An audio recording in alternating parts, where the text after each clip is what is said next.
Quando a gente vê, né? É tão forte, né? É tão incrível aquilo que o Senhor fez na vida de Abraão. Abraão, ele foi considerado por Deus o pai da fé. Porque quando foi lhe pedido o seu único filho, ele não pensou duas vezes. Pai da fé. Abre aí comigo, Hebreus capítulo 11, versículo 17. Hebreus capítulo 11, versículo 17. Vamos lá. Livro dos Hebreus capítulo 11, versículo 17, diz assim a palavra do Senhor: pela fé, diga, pela fé, ofereceu Abraão a Isaque quando foi provado. Sim, aquele que receber as promessas ofereceu o seu unigênito, seu único filho, sendo-lhe dito: em Isaque será chamada a tua descendência. Considerou que Deus era poderoso para até dos mortos o ressuscitar, e daí também em figura ele o recobrou. Aleluia! A gente viu aqui, né, na encenação, quando os servos perguntam, né, para Abraão. Abraão diz: olha, eu vou subir com o menino e eu vou descer. Ora, Abraão era mentiroso? Não. Mas aqui o autor da carta aos Hebreus, ele destrincha essa passagem, né? E ele interpreta, ele diz: olha, Abraão cria tanto em Deus que ele sabia que mesmo que Deus tivesse pedido o seu único filho, o que ele diz que ia descer? Porque ele cria que Deus era poderoso para ressuscitar Isaque. Aleluia! Não precisa abrir não, mas é Romanos capítulo 4, versículo 11. O apóstolo Paulo diz assim: e recebeu o sinal da circuncisão, o selado da justiça da fé, quando estava na incircuncisão, para que fosse pai de todos os que creem. Abraão foi chamado o pai da fé. O pai da fé. Abraão, ele foi chamado o pai da fé. Hebreus, ele... Se você depois ler lá, continuar ali no capítulo 11, lá no versículo 38, 39, existe a galeria da fé. E Abraão, ele é colocado ali naquela galeria como... E olha só o que Paulo fala. Abraão e todos aqueles homens ali na galeria da fé de Hebreus 11, 38, eram homens dos quais o mundo não era digno. Incrível, né? Quando a gente vê essa encenação, quando a gente vê sobre Abraão, até hoje, para os hebreus, para os israelitas, Abraão, ele é chamado como o pai da fé. Um judeu não chama Abraão, ele chama pai Abraão. E o povo de Israel, ele não tem esse costume, né, de... Já viu nesses filmes americanos que tem uma lápide, né? Aí tem uma inscrição na lápide. Se Abraão fosse americano, na lápide dele estaria escrito pai da fé. E a gente está no final da campanha. Hoje é o último dia da campanha. Foi iniciado, Deus usou aí pastor Rodrigo, evangelista Ana Paula, o pessoal, para falar sobre identidade. E a gente falou muito sobre identidade. A gente já falou muito sobre ser. A gente já falou muito sobre... Chegamos a falar sobre nome, lembra? Nome, quando a pessoa nasce, com os hebreus, quando a criança nascia, alguns dias depois era lhe dado o nome, porque o nome significava, tinha alguma característica da criança, né? Jacó, usurpador, Moisés, libertador, e por aí vai. E aí quando se nasce, se recebe um nome. Quem tem um nome aqui, diga amém. Ah tá, irmão, porque se não tivesse nome eu ia falar, vai num cartório já, poupa tempo ali em São João. Mas é engraçado que antigamente o meu, não sei se é meu sogro ou minha sogra, antigamente o pessoal nascia e não se registrava logo não, registrava só um tempo depois.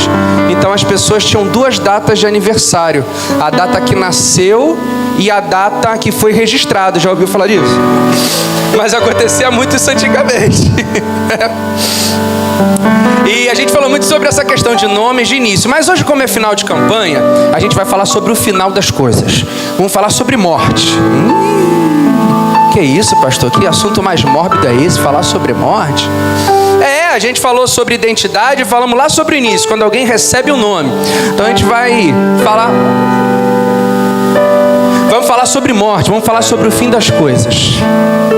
Sobre o final. Porque Eclesiastes capítulo 7, versículo 8 diz assim, ó: melhor é o final das coisas do que o princípio delas.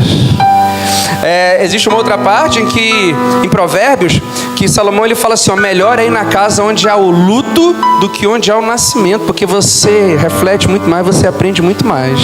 Sabia disso? Então nós vamos falar hoje sobre final, sobre morte. Tem um cemitério... não, vou embora, o pastor veio falar só esse negócio essa noite. Tem um cemitério em São Paulo, não sei se você conhece, eu já falei isso há um tempo atrás na igreja, cemitério de São Carlos. O cemitério de São Carlos de São Paulo, quando você chega na porta dele, tem uma placa bem grande. E ele ficou muito conhecido porque a inscrição dessa placa é assim, ó: nós que aqui estamos, por vós esperamos.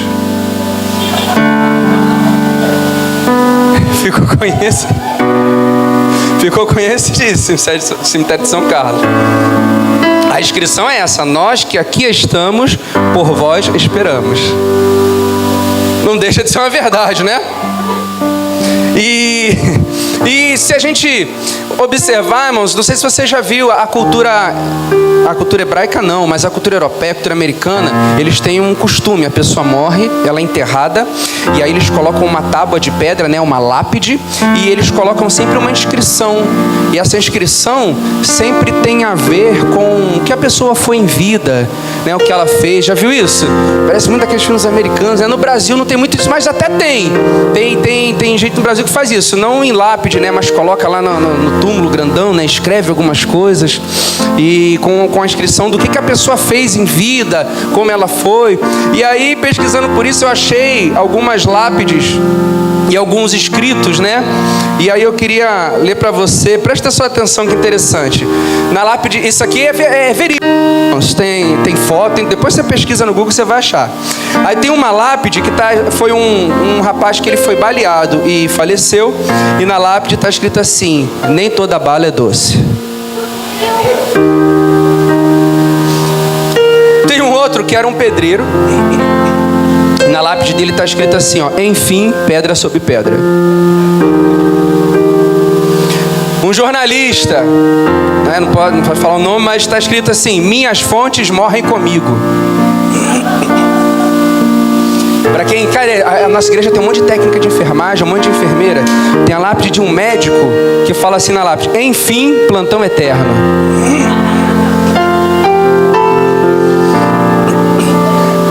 Na lápide de um cineasta está escrito assim: em cartaz eternamente. Tem dinheiro, na lápide dele está escrito assim, ó: favor regar uma vez ao dia. Tem a lápide de um vendedor de imóveis, está escrito assim: um dormitório, único dono. Na lápide de um palhaço está escrito assim: morri de tanto rir.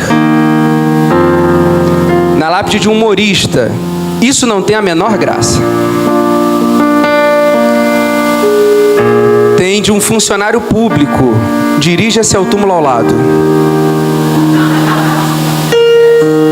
Do comerciante: fechado para balanço. Nossa, a lápide de um sapateiro: batia as botas. Do confeiteiro: acabou-se o que era doce. A lápide de uma pessoa que era hipocondríaca, está escrito assim: não disse que eu estava doente?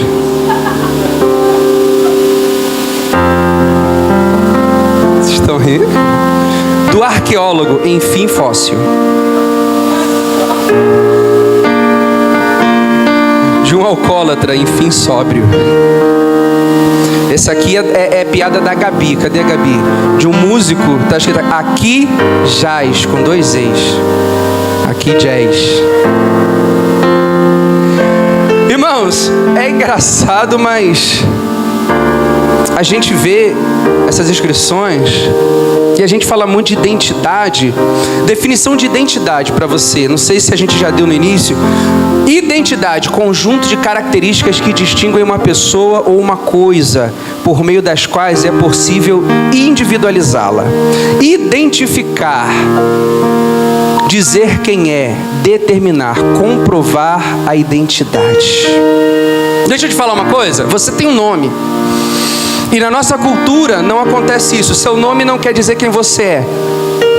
Na cultura hebraica, muitas vezes o nome definia as qualidades ou características de uma pessoa. Na nossa cultura não é assim. Mas na nossa cultura existe uma coisa. É que muito mais importante do que o nome que nós recebemos ao nascer é a qualidade do nome que nós deixamos ao morrer. Muito mais importante do que o nome que você recebeu quando você nasceu é a qualidade, é o que vai ser desse nome depois que você for. Porque depois que você for, a única coisa que vai ficar é a sua reputação. É o seu nome, é quem você foi, é o que você fez. Quando você se for, o que vai ficar é o que as pessoas viram de você. É se você fez a diferença na vida de alguém ou não.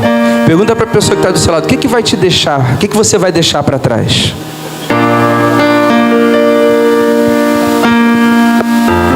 A gente se preocupa em deixar bens, a gente se preocupa em deixar coisas materiais. Isso não é problema, mas a questão é: o que vão dizer de você depois que você for? Porque Abraão, ele foi identificado como o pai da... Moisés era chamado de amigo de Deus. Maria foi chamada pelo anjo Gabriel de bem-aventurada. Jeremias, quem conhece sabe, ele era chamado do profeta chorão. Lamentações de Jeremias. Pergunta para a pessoa que está do seu lado: e você? Já parou para pensar hoje? E você? O que falariam? O que vão falar de você depois que você for?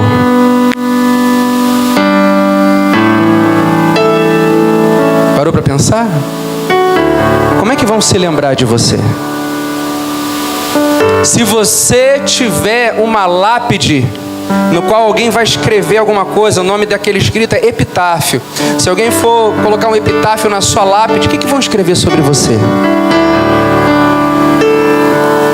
É engraçado pensar nisso, né, irmãos? Ah, pastor, mas eu ainda vou viver muito, tem certeza? Pastor Humberto hoje está sombrio. Mas amado, você pode ter a melhor saúde do mundo. Se for um momento de Deus, acabou o culto, você passa daquela porta ali, você não volta para casa. E se isso acontecer?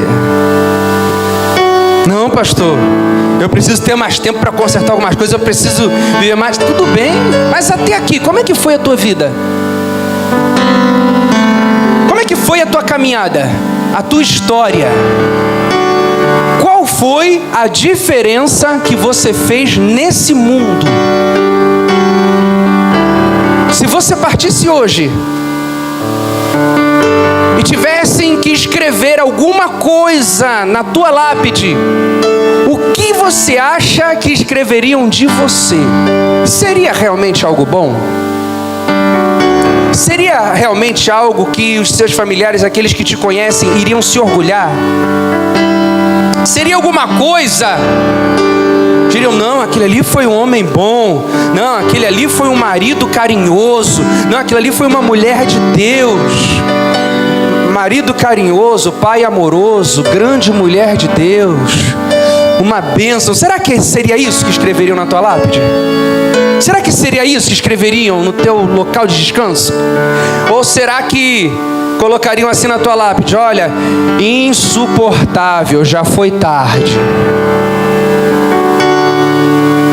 Será que escreveriam de repente assim na tua lápide, ó: aqui jaz um mulherengo? O que será que escreveriam na tua lápide? Será que colocaria assim, ó: teve um dia que foi uma barata, hoje é uma borboleta, olha que coisa linda. Ó. Pastora Jaqueline, não sei não, hein? Sei lá, que coisa linda. Aleluia. Que o Espírito Santo possa estar voando sobre a igreja, assim como essa borboleta. Receba do Senhor. O que colocariam na tua lápide, irmão? Continua fazendo a obra, Pai. Recebe do Senhor. O Senhor está falando em corações aqui nessa noite. O que escreveriam?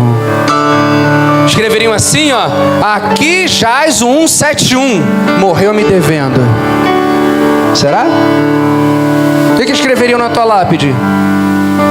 Nasceu, viveu, morreu, não fez diferença nenhuma. Era isso que falariam de você? O que escreveriam na tua lápide? Não, eu sei, tem gente que né, galera, né? Não, eu sei o que eu quero que escrevam na minha lápide. E quero que escrevam assim, ó: aproveitou bem a vida, fez tudo o que quis. Aproveitei a vida, me fiz feliz. Era isso que você gostaria que escrevesse na sua lápide? Bom, se você acha que fazer todas as suas vontades, viver todos os seus desejos, curtir tudo que você quiser, ter tudo o que você quer, se você acha que se isso é viver uma vida que merece ser vivida, você está redondamente enganado. Porque viver para si mesmo, viver para os seus próprios desejos, viver para satisfazer as suas próprias vontades, viver para fazer bem a si mesmo, é o pior modo de vida que alguém pode escolher para viver. Que isso, pastor? Então, se eu não viver para mim, eu vou viver para quem? Pois é, você não foi chamado a esse mundo para viver para você. Você foi chamado a esse mundo para viver para o outro, para o teu próximo, para fazer a diferença na vida do outro, para deixar uma marca na vida do outro. Se alguém vive, Jesus ele fala assim, o apóstolo Paulo fala em 1 Coríntios capítulo 15, versículo 19: se esperamos em Cristo só nessa vida, somos os mais miseráveis de todos os homens. Viver só para si é o jeito mais miserável de se viver. Viver só para se satisfazer, viver para viver só os seus sonhos, viver para fazer só a sua vontade, é o jeito mais miserável que se tem para viver. Que a vida, ela só vale a pena ser vivida para amar o outro. Se a gente não vive para amar, fazer pelo outro, prestar atenção no outro, se importar, o que estaria escrito na tua lápide se você partisse hoje? Será que seria como Abraão, o pai da fé? Será que seria como Moisés, o amigo de Deus? Será que seria como Maria, a bem-aventurada? O que falariam de você? Ah, pastor, mas vão falar de mim da mesma forma? Não. Amado, se a tua trajetória ela foi boa, vai ter quem reconheça e fale bem de você. Mas o que estaria no teu túmulo se você partisse hoje? Que tipo de vida você viveu até aqui? A tua existência valeu para quê até aqui? O objetivo de você ter nascido, da sua mãe ter tido dores, de você ter passado tanta luta nessa vida, e você chegou até aqui para quê? Qual foi o propósito? Qual foi a diferença que você fez nesse mundo até hoje? Você tocou na vida de quem? Você tornou a vida de quem melhor? Você cumpriu realmente o chamado que Deus ele tem para a tua vida? O que é que ficaria escrito na tua lápide no dia de hoje? Egoísta, só viveu para si mesmo. Covarde, não viveu aquilo que Deus tinha para ele ou para ela. Quando eu falo lápide, pode ser que você não tenha uma lápide, mas o que estaria no coração das pessoas sobre você? sobre você. Nesse final de campanha, eu te convido a refletir, não sobre a tua identidade civil, sobre o teu nome, não. Eu te convido a refletir sobre o nome que você vai deixar nessa terra. Eu te convido a refletir sobre a reputação, sobre o que as pessoas, porque o que as pessoas acham de você hoje é o que vai ficar quando você se for. Ah, pastor, mas os da rua não me conhecem. Tudo bem. O que os de dentro de casa falariam de você hoje? Hoje. O que os de dentro da tua casa falariam de você hoje? O que os teus vizinhos falariam de você hoje? O que os teus familiares falariam de você hoje? O que você mesmo sente sobre você?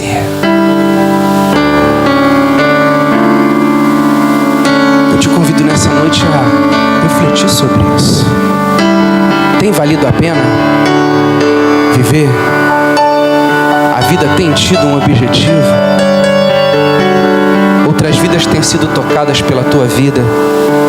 Outras vidas têm sido mudadas pela tua vida?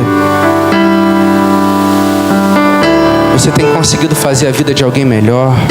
De que maneira for? Porque o que vai ficar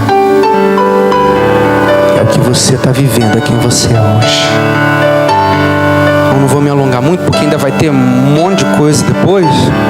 Mas nesse dia a gente falando sobre identidade, quero te convidar a refletir não sobre o nome que você recebeu, mas sobre a qualidade do nome que você vai deixar nesse mundo. Será que valeu a pena?